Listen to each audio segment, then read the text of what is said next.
Hello and welcome to another DWC review, and this is one of my holy grail purchases, and it's the lovely North American P51 Tuskegee Airmen Ina Macon Belle, or Macon Belle, which way you pronounce it in the south. This aircraft is the final piece in the Gemini Mustang puzzle, an aircraft that I have wanted on my top 5 for many a year. And for those of you who have been watching the page, you would have seen me made a code 3 of this one last year of a Gemini aircraft, and thankfully it's finally joined the collection. So let's get in it and have a look. So this is one of the later Gemini boxes. The earlier ones were much more flimsy style cardboard, but these are the much harder casing. And with the later style ones, if you look at the front, you've got a little clip.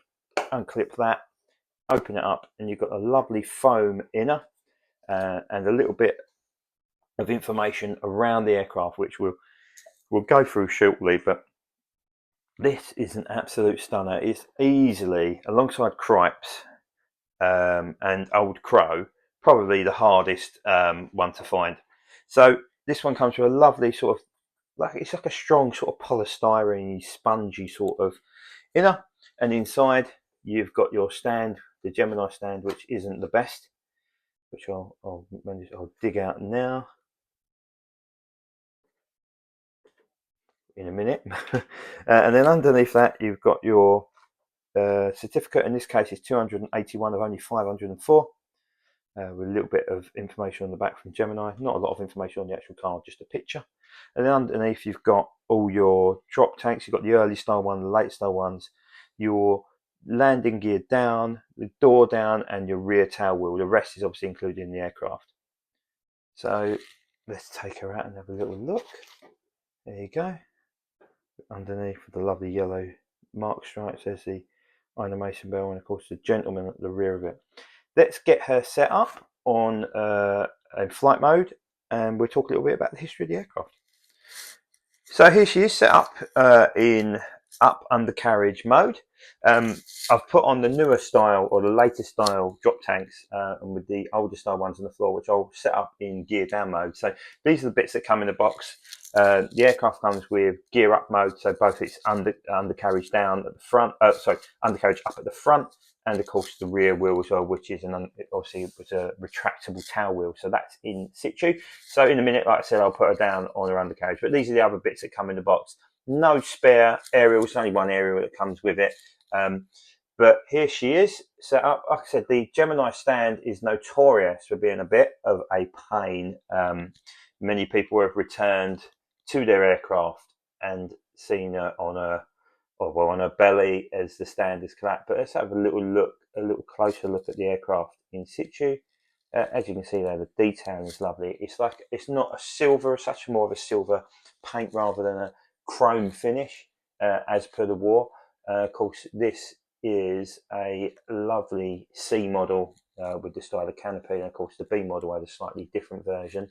But interestingly, the B and the C, if you do have a Gemini, you can swap the actual canopies, which I did on the Tuskegee Airmen lot that I made last year. Of course, got the little yellow on the trim tabs there, and of course on the wings, and the identification marks. And what was interesting when I was doing the research for the Tuskegee stuff, the yellow line, or the yellow identification marks on the wing, does come further in on some of the aircraft, which is quite interesting. I thought that was all standard, but clearly not.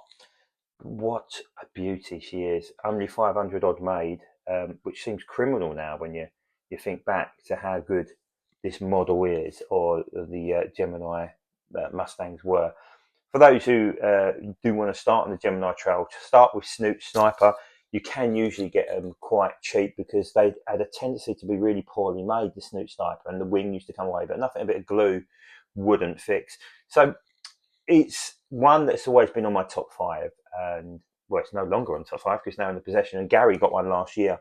It made me insanely jealous, but I found this for 80 quid on eBay. I was happy to pull the trigger in it. And again, some people say, you just paid 80 quid for a single seat fighter. Yeah, but this is what I wanted. It's something that's only worth as much as you want to pay. But let's get her on her undercarriage, and we will go through a little bit of history around the aircraft and talk a little bit about red tails as well. Right, so let's talk about the pros and cons of this aircraft. So pros, it's obviously got movable flaps and a movable rudder, but that also causes some problems, especially like I said in the Sniper version, where it had a tendency to pop out, which was a real shame. Also, if you look at the join where the wing is, because you've got a movable flap, it isn't flush. But again, this is a very minor point. And this aircraft as well, then you see that undercarriage is in wonky. That does not want to go in very well. And also, this piece here is really tricky to get out without damaging the aircraft. So just be really careful when taking it out. But other than that, it's pretty decent. I mean, like the undercarriage, like I said, generally on Geminis isn't so bad. But this one doesn't want to fit flush. I'm not going to glue it because obviously I want to put it back in the box. And I'm not going to force it because I don't want to damage it. But let's talk about the pluses of it. Well, the actual detail and the finish is really good. You've got a pilot in there. Interestingly, and again, this is just me nitpicking, I believe the pilot is white. He's a white dude. There's a white dude. So slightly historically inaccurate. I'm sure people can deal with that. Obviously, the Tuskegee were the first black squadron. But the finish is sublime. Like even the detailing on the tanks there, the wheels, the propellers, got all the detail, a nice gloss finish on the nose as well.